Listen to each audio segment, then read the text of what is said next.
Dito tayo kay Pangulong Bongbong Marcos. Ito na, mga kababayan. Dito tayo kay Pangulong Bongbong Marcos. Siyempre, idikit muna natin yung mic natin. Alam nyo, sa totoo lang, ang cute ng mic ko. Maliit lang siya, dikit mo lang. Ito na, mga kababayan. Hanapin natin si Pangulong Bongbong Marcos. Hindi nababahala sa impeachment. Kung naalala nyo mga kababayan, sabi kasi ni Vice President Sara Duterte na impeachable offense daw ang ginawang pag-aresto kay ex-President Duterte at pagpapakulong. Posible daw na ma-impeach si Pangulong Bongbong Marcos. Ang lakas ng loob ni Sara magsabi na ma-impeach daw si BBM, samantalang siya naman ang ka-impeach-impeach. Anong dahilan para impeach si BBM? Ipakulong ang kriminal? O i-impeach si Sara na nagnakaw sa pera ng bayan? Paki-comment mga kababayan kung kayo ang tatanungin ko. Sino ang karapat-dapat ma-impeach? Si BBM na pinakulong si Digong na kriminal na pumatay ng 30,000 katao according sa pag-utos na hindi dinaan sa due process? Or si Sara Duterte i-impeach dahil sa pagnakaw niya sa pera ng bayan na tinatawag na confidential fund na hindi niya kayang ipaliwanag at binigyan niya ito ng mga pangalan na nagmula sa Chichirya, Team Dudong, Team Piuna, Team Grocery at Team ano ba yon? Basta, yun na yun. So sino ba ang dapat ma-impeach? Si Sara o si BBM? Si BBM, ginampanan niya lamang ang kanyang trabaho sa pagsunod sa batas para ipakulong ang taong nagkasala. Samantalang si Sara hindi daw ma-impeach kasi nga daw may resibo naman daw ang kanyang confidential fund. Pero pag hinanap mo ang tao na tumanggap ng confidential fund, walang birth certificate, walang marriage contract, walang death certificate. So ito, pakinggan natin. Hindi nababahala si Pangulong Bongbong Marcos sa sinasabing impeachable offense daw itong pagka-aresto kay Digong at pagpapakulong sa ICC. Ito po. So ang tanong kung nababahala ang Pangulo, hindi po. Hindi naaalarma si Pangulong Ferdinand Marcos Jr. sa paniniwala ng ilang mga kaalyado ni dating Pangulong Rodrigo Duterte na impeachable offense ang pag-aresto at pag-turn over sa International Criminal Court o ICC sa former president. Dahil umano ito sa kabiguan na protektahan ng Pangulo ang mamamayan at pagpayag umano na manghimasok ang isang foreign entities sa Pilipinas. Ayon kay Palace Press Officer Undersecretary Claire Castro, hindi nababahala ang Pangulo sa usaping maaari siyang masampahan ng impeachment complaint dahil dito. Hahayaan na lamang din ng Malacanang ang proseso ng International Criminal Court na umusad sa kaso ni dating Pangulong Duterte. Ito ay kahit formal na kinwestiyon na ng kampo ni FERRD ang jurisdiksyon ng ICC. Kung ang depensa nila ay walang jurisdiction ng ICC, then that's part of due process. Let them be. At kung ano ang magiging tugon po dito ng ICC, nasa kamay na po yan ng ICC. Sa isinumiting challenge sa pre-trial chamber ng ICC, hinimok ni Attorney Nicholas Kaufman at Dov Jacobs ang ICC na ipatigil na ang proceedings laban sa dating Pangulo at iutos ang agarang pagpapalaya dito. Sa isyo naman na maaari umanong makapagpahina sa kaso ni dating Pangulong Duterte ang pahayag ng gobyerno ng Pilipinas na walang jurisdiksyon ng ICC. Narinig nyo mga kababayan? Para daw hihina ang kaso ni Digong sa ICC at para mapauwi siya ay mismong boses ng gobyerno ng Pilipinas. Narinig nyo? Para mapahina ang kaso ni Digong at may possibility makauwi siya sa Pilipinas ay mula pa rin kay Pangulong Bongbong Marcos. Ito lang mga kababayan, hindi ko lubos maisip, ako po'y nagtataka, na alam naman ni Sara na para makauwi ang tatay niya ay sa papamagitan lang ni BBM. Si BBM lang po ang tulay na makapagsabi na hindi po nyo pwedeng ikulong si dating President Duterte. Boses ng gobyerno ng Pilipinas na kapag sinabi ni Pangulong Bongbong Marcos na walang jurisdiksyon ang ICC, mapapauwi si Digong. boses lang ng gobyerno ng Pilipinas ang magpapawalang bisa sa kaso ni Duterte sa ICC. Ang problema lang, paano sila tulungan ni Pangulong Bongbong Marcos at paano sabihin ni Pangulong Bongbong Marcos na si Duterte ay walang kasalanan at walang jurisdiksyon ang ICC kung mismong si Sara araw-araw tinira si BBM. Araw-araw binanatan ng mga trolls. 'Di ba? Narinig nyo naman, no? Ulitin ko ha, mga kababayan. Ulitin ko ang sabi sa balita. Eto ha.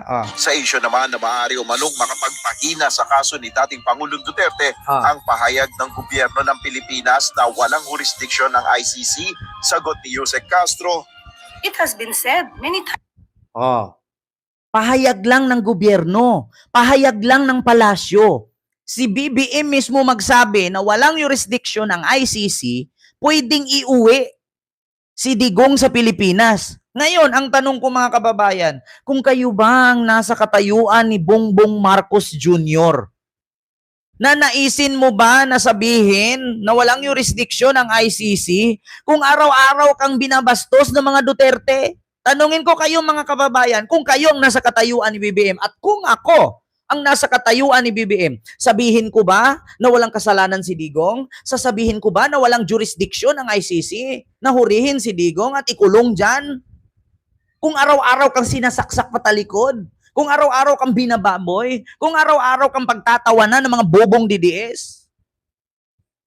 Na kay BBM lang pala para makauwi si Digong ang problema, paano pauwiin ni BBM at paano sabihin ni BBM na walang kasalanan si Digong at walang rights ang ICC na ikulong si Digong dyan at pabalikin sa Pilipinas kung mismong ang mga Duterte ayaw magbaba ng pride?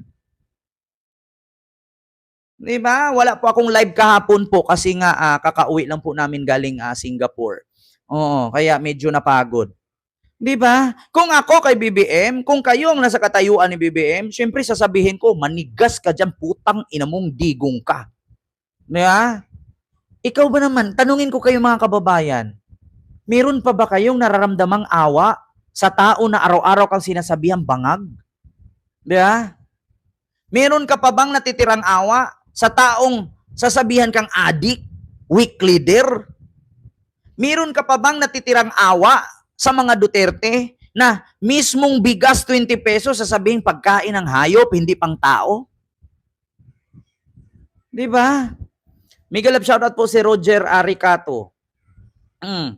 Kung ako nasa katayuan ni BBM, di na, manigas ka dyan. Uwi ka dito, pantay pa may bulak sa ilong nakagarapon. Kung tutuusin nga alam nyo, sa totoo lang mga kababayan, kung tutuusin, mga Duterte po ang nagpapagulo sa ating bansa. Wala ka namang narinig dyan na grupo ni Leni Robredo na naninira kay Marcos. Wala ka ring narinig dyan na grupo ni Trillanes na naninira kay Marcos. Grupo ni Risa Hontiveros. Grupo ni Laila de Lima. Wala. Bakit? May nanggugulo bang MILF, MNLF? May nanggugulo ba dyang NPA? Wala. Bagkus, ang tanging nanggugulo lang sa Pilipinas ay ang mga Duterte. Kaya dapat lang burahin sila at dalhin lahat sa Netherlands. Mag-ano sila doon, mag-exile. Sila ang naninira sa ating bansa. May nakita ba kayo bukod sa mga Duterte bumibira? Sila lang. Kung ako sa katayuan ni BBM, no, never, don't. Yun lang. Diba? Sila naman talaga mga Duterte ang naninira sa ating bansa. Sila lang din ang dahilan kung bakit ang China dikit ng dikit sa ating kalupaan at ating mga kaislahan. Bakit may narinig ba kayo na grupo ni Juma Sison dyan? May narinig ba kayong grupo ng Liberal Party ng gugulo? Wala. Bagkus ang mga Liberal Party, sumuporta pa kay BBM. Diba? Wala kang naririnig dyan. Maskin yung mga dating nag-rally-rally, wala akong naririnig, peaceful. Alam nyo ba sa totoo lang, dati, ang daming kakamping na ayaw kay Digong. Ngayon, ang kakamping lahat sumuporta kay BBM. Bakit? Bakit hindi ba kayo nagtaka kung bakit ang mga Liberal Party at grupo at ang mga Aquino sumusuporta kay BBM? Kasi bakit? Si BBM kasi patas. Una pa lang, nung tumakbo si BBM pagka-presidente, ang kanyang layunin ay pagkakaisa. unity. Di ba? Bakit? May narinig ba kayong mga Abu Sayyaf ng gugulo? Wala. May narinig ba kayong MNLF, MILF? Wala. Wala rin kayong naririnig dyan na NPA na pumapatay, nanununog ng bahay at nanguhostage. Bagkus ang mga Duterte lang. Di ba? Kaya kung kayo ang nasa sitwasyon at nasa katayuan ni BBM, wala nang pag-asang palayain pa si Digong. Pag pinabalik nyo yan, nako, times 10. Sasabihin lang ni Digong, nakalaya ako. O hulog kayo sa bitag ko. Times 10 ang gagawing kasalanan yan. Sisirain palalo ang ating bansa niyan. Dapat sa kanila, burahin sila sa ating bansa. Kasi sila ang nanggugulo. Di ba? Sila ang nanggugulo sa ating bansa. O, pakinggan natin. O, anong sabi dito sa news? O, ito, mga kababayan. At iutos ang agarang pagpapalaya dito. Mm. Sa isyu naman na maaari umanong makapagpahina sa kaso ni dating Pangulong Duterte ang pahayag ng gobyerno ng Pilipinas na walang jurisdiksyon ng ICC. Sagot ni Yusek Castro, It has been said many times na hindi naman po tayo nakikipag-cooperate sa ICC. Dahil nga po, as of now, wala pa pong jurisdiction ang ICC sa bansang Pilipinas. Nel Maribuho, UNTV News and Rescue, Diyos ang aming sandigan. Ngayon mga kababayan, bakit ito hindi maintindihan ng mga DDS? Hindi naman po talaga tayo nakipag-coordinate sa ICC. Bakit? Hindi naman ICC ang humuli kay Digong, kundi Interpol. Bakit hindi maintindihan ng mga DDS yan? Laging isinasabi ng mga DDS, si BBM traidor. Alam naman niya na walang jurisdiction ng ICC, bakit niya pinapahuli si Duterte? Hindi po kayo nakakaintindi, mga bobo, tanga-tanga, inutil, lampas lupa, uto-uto, mahirap at pangit na lahi ng mga DDS.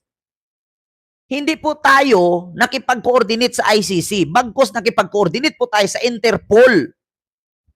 Hindi naman ICC ang may karapatan na manghuli. May kaso si Digong sa Netherlands. Final nila Trillanes. Ngayon, saan nila final? Sa ICC. Serbisyo publiko ang aming Ngayon, yung ICC na yan, mga kababayan, ay nasa Netherlands. So ngayon, nung final sa Netherlands yan, miyembro pa tayo ng ICC. Ngayon, nung inatrust ni Digong ang pagiging miyembro ng Pilipinas sa ICC, wala ng jurisdiction ng ICC. Pero nung time na yon, tumatakbo ang kaso. Nalilitis doon at nahatulang guilty for crimes against humanity ang grupo ni Digong at siyam pa na kaalyado niya. So, ibig sabihin, 10 sila lahat. Una si Digong at siyam na redacted na pangalan ang susunod. Ngayon, wala ng jurisdiction ng ICC, ipinasa ng ICC ang warrant of arrest si Digong sa Interpol. So ngayon, ang Interpol, wala naman tayong problema sa Interpol. Yun nga ang sabi ko sa inyo, nga kabubuhan ni Digong eh. Tanggapin ninyo ha, mga kababayan, na masabi kong bobo si Duterte. Bakit? Una, alam niya sa sarili niya na ang ginawa niyang pagpatay sa mga adik ay may possibility na makulong siya at hulihin siya ng ICC at makasuhan siya ng ICC. Ang ginawa niya, tinanggal niya ang Pilipinas bilang miyembro ng ICC. Ang nakakalimutan niya ay hindi niya tinanggal ang Pilipinas bilang miyembro ng Interpol. Ngayon, dalawang klase kung bakit naging bobo si Digong. Una, nag-implement siya ng war on drugs. Or sa madaling salita, extrajudicial killings. Yan ang sikat ngayon, AGK. Nag-implement siya ng war on drugs. Ngayon, para hindi siya makasuhan, para hindi siya mahuli ng ICC, tinanggal niya ang Pilipinas, pagiging miyembro ng ICC. Pero hindi niya inisip na habang nakaproseso ito tinanggal, nakaprocess na din ang kaso na i-file ni Trillanes sa ICC. Nung tinanggal niya ito noong 2019, tapos nang litisin noong 2017 at 2018 at nakasuhan nga si Digong at guilty nga siya sa crimes against humanity. So ngayon, inaantay na lang ng ICC na maglabas sila ng warrant. O ngayon, ang problema, bakit ko nasabing bobo si Digong? Tinanggal niya tayo sa ICC pero hindi niya tayo tinanggal sa Interpol. Nung ipinasa na ng ICC ang warrant o para sa Interpol, ayun, tiklo ang lolo nyo. Di ba, bobo? Maggagawa ka ng kalukuhan, nag-iiwan ka pa ng bakas. Dapat kung tinanggal mo ang Pilipinas sa ICC, tinanggal mo na rin ang Pilipinas sa Interpol. Di ba? Kasi wala na nga tayo sa ICC. Yung ICC, doon pinasa sa Interpol ang warrant. E di ang Interpol ang naghuli sa'yo. Anong tawag doon? Tanga. Gumawa ka na ng kalukuhan, nag-iwan ka pa ng bakas. Dapat tinanggal mo na lahat. Hindi ka talaga dapat mahuhuli ng ICC. Ang problema lang, hindi naman ang ICC ang manguhuli, kundi ang Interpol. Hindi naman tayo tinanggal sa Interpol, kasali pa rin tayo. Ayun, edi natiklo siya. Unang kabubuhan niya yun. Pangalawang kabubuhan, pinatawag siya sa Senado. Pinatawag siya sa Kongreso. Anong ginawa niya doon? Inamin niya lahat.